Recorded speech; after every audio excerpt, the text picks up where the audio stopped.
그렇다면 부정적인 요소를 끊고 버리려고 벗어난다는 것은 무엇을 말할까요? 쉽게 말하면 눈에 보이는 정보라든가 만나는 사람, 우연히 마주하게 되는 경험에서 부정적인 요소를 최대한 배제하고 행복을 위해 환경을 정돈하는 일입니다. 나는 매일 아침 잠에서 깬 후 집을 나서기 전에 아침 정보 프로그램은 보지 않습니다. 대개 아침 정보 프로그램은 밤새 일어난 사건 사고나 가슴 아픈 개인사, 정치인과 연예인들의 스캔들 등 똑같은 뉴스나 정보를 다뤄도 더 자극적으로 증폭시켜 전달하기 때문인 거죠. 눈을 뜨자마자 가장 먼저 듣게 되는 소식이 처참한 살인사건이라면 상쾌했던 기분도 운도 사라지게 됩니다. 좋지 않은 방법입니다. 하물며 유명인의 사생활 등은 대부분 내 생활이나 비즈니스와 전혀 관계없는 이야기들입니다. 요즘은 한참 그랬죠. 거의 1년이 넘었는데 어제 그러니까 하루 코로나 신규 확진자 수가 전날보다 큰 폭으로 줄었다면 기분이 째질 테고 반면에 신규 확진자가 오히려 늘었다거나 역대 최다를 기록했다는 소식이 나오면 기분 잡치기 마련일 테죠.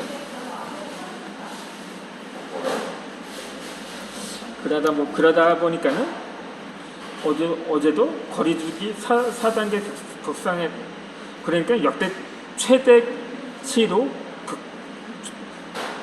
최고 수준으로 격상이 되었는데도 불구하고 어제도 역대 신규 확진자가 역대 최다를 기록했다고 하더라고요. 하도 그게 질렸는지 스마트폰에서도 재난 문자가 집중하지 않더라고요. 너무 자도 올 것 같음에도 불구하고 말입니다. 그러니까 지난 월요일부터 재난 문자가 좀처럼 뜨지 않네요. 그래서 혹시 정말 자연 소멸된 게 아닌가, 아니면 신규 확진자가 간만에 한 명도 발생하지 않았나라는 생각이 들었습니다만 그것은 결국 나의 생각은 좌절이 되고 말았던 거죠. 하지만 그러다 보니 조금 이제 너무 국민들만 오히려 희생을 강요하는 것이 아닌가 하는 생각이 드는 요즘이기도 하고, 신문에서나 뉴스에서나 항상 그러한 보도를 하곤 하죠.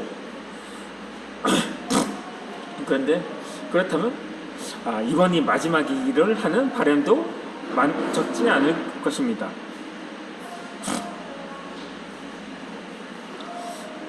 그러다 보니 요즘은 스마트폰 하나로 뉴스를 접할 수 있고, 내가 필요한 뉴스나 정보의 주제나 분야를 선택해 원하는 것만 골라볼 수 있습니다. 예를 들어 경제 전문 팟캐스트나 언론 매체의 SNS는 관련 뉴스 외에는 잘 다루지 않으므로 나에게 딱 맞는 정보원이기도 합니다. 동시에 인간관계에서도 나에게 긍정적인 기운을 주지 않는 사람과는 거리를 두기를 추천합니다. 바이러스 거리두기 그것도 단계적으로 하는 것처럼 그 사람이 얼마만큼 부정적이냐, 아니면 때는 긍정적이기도 하다, 이런 사람 그것도 가릴 수는 없겠지만 어찌되었든 간에 사람은 그렇게 해서 분별력을 갖춰야 할 필요성이 있다는 거죠. 예를 들면 이런 사람들 말입니다. 입만 열면 불평불만을 불러놓고 건설적인 발언을 하지 않는 사람, 그 자리에 없는 다른 사람의 욕을 하거나 험담만 늘어놓는 사람, TV 정보 프로그램처럼 자신과 상관없는 사람들의 가십거리만 전달하는 사람 말입니다.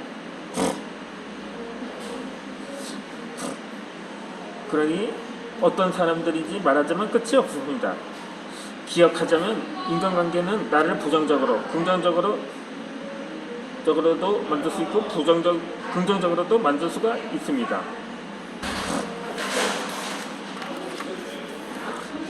우선 가능한 범위 안에서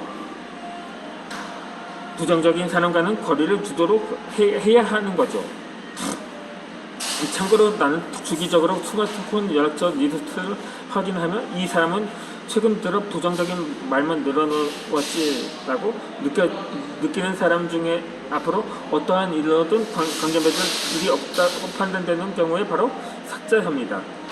일종의 거리두기 방법 중 하나인 거죠.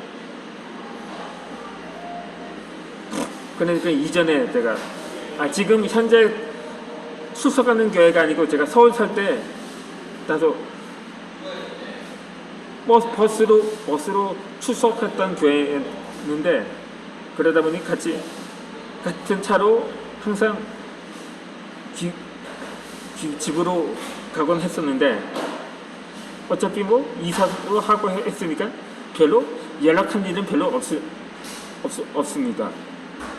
그리고 그 교회님이 기존 교회를 떠나서 동탄 지역에서 교회 개척을 했다는 소식을 들었거든요. 그러다 보니까 더더욱 연락을 할 필요성이 없어지게 된 거죠. 그 밖에도 지금 당장 친구 리스트를 홀가분하게 정리해 보도록 합시다. 자신에게 부정적인 말만 하는 친구들을 말입니다. 물론 저는 친한 친구가 별로 없어서 관계를 정리하거나 하거나 그런 건 별로 없는데, 그러니까 아는 지인들이라든가 이전에 앞서 말했었던 목사님 하다못해 목사님이라도 기르는 어린 양이가 긍정적인 말로써라도 항상 바로잡게 해야 하는 직책이 목사인데도 불구하고 말입니다. 이쪽으로 그 교회 잘 되나 보자 라고 그냥 생각을 하고 싶을 정도이긴 하죠. 이렇게 자신이 중요한 일로부터 부부정적인 사람을 철저하게 떨어뜨리고 나면 자연스럽게 긍정적인 요소로만 생각할 수가 있을 것입니다. 다만 일상생활에서 어느 부분은 부정적으로 느끼는지는 사람마다 다릅니다. 우선 자신의 삶에 부정적인 요소가 어디에 있는지 센서를 켜서 찾는 것이 중요합니다. 부정적인 요소란 이외로 일상생활 속에 숨어 있습니다. 불쾌하게 생각하는 것조차 익숙해져 못느끼기도 하고 이 정도는 어른이니까 라며 참는 경우도 있습니다. 그 중에는 나처럼 우연히 듣게 되는 부정적인 뉴스가 마음속 깊은 곳에 남아 스트레스로 변하는 경우가 있을지 모릅니다. 뭐든지 부정적인 요소를 씻어버릴 수 있도록 센서를 켜고 인식하기를 바랍니다. 식생활에 불만이 있다면 시험삼에 냉장고에 음식 자료를 전부 바꿔도 되고, 친구와의 대화에 불만이 있다면 거리를 두고 잠시 생각을 정리해도 좋습니다. 일상생활 속에서 발견되는 부정적인 요소로부터 적극적으로 벗어나 보도록 해야 할 것입니다. 그렇게 한 달 정도 지속하면 놀라울 정도로 자신의 생활이 쾌적한 환경으로 바뀌었다는 사실을 깨닫게 될 것입니다. 그때 자신의 사고가 긍정적으로 바뀌면서 가는 사고를 저절로 몸에 익히게 될 것입니다.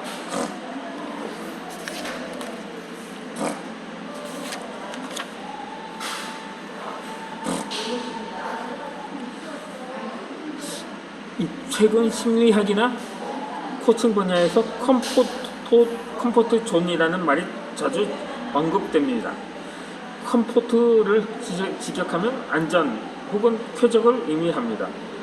즉 컴포트 존이란 스트레스나 불안을 느끼지 않는 편안하고 쾌적한 환경을 뜻합니다.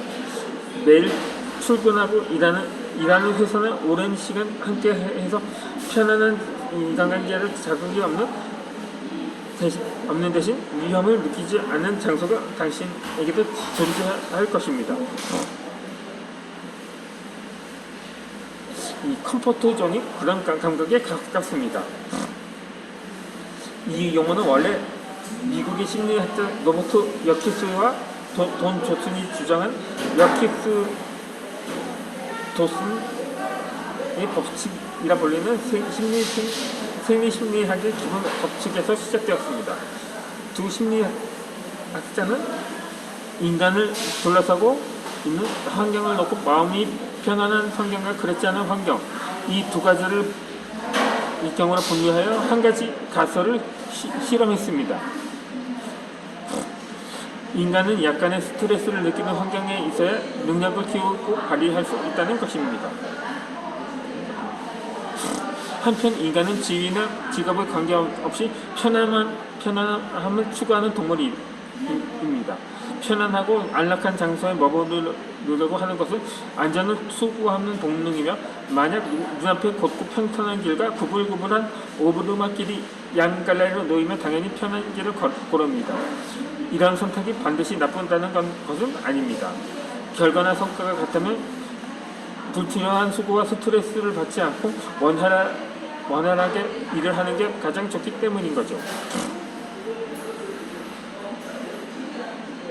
다만 효율 중시와 정신적 테마는 별개로 생각해야 합니다. 왜냐하면 사람은 편안한 환경에서 성장할 수 없기 때문이라는 거죠.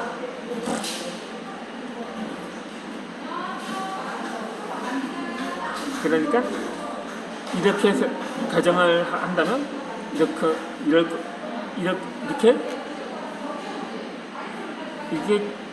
이렇게 구분할 수가 있습니다.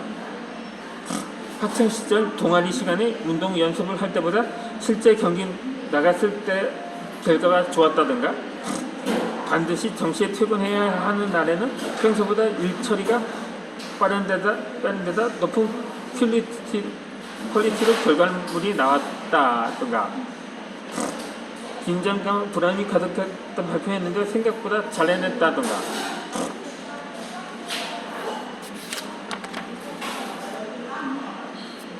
이러한 불안 요소가 있기 때문에 평소보다 높은 집중력을 발휘하거나 대화에 적극적으로 참여했던 경험이 누구에게나 있을 것입니다.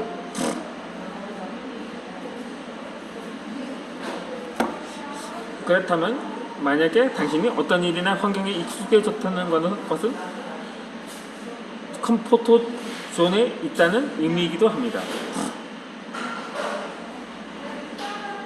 단지 안전지대에 있는 한 사람은 자신을 단련하거나 성장시키지 않는다는 거죠. 사람이 성장하기 위해서 적절한 스트레스라는 마찰이 필요합니다. 그렇다면 적당한 스트레스를 받기 위해서는 어떻게 해야 할까요? 그러면 컴포트 존에서 빠져나오면 됩니다. 이때 주목할 것은 컴포트 존의 바깥 영역에 해당되는 적당한 스트레스와 높은 효과를 얻을 수 있는 러닝 존입니다.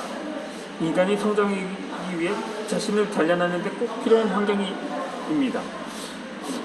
잘못된 고상함을 사서 또 한다는 말처럼 일부러 가시밭길을 선택해 무언가를 얻으라는 사고방식에는 이처럼 확고한 근거가 있습니다.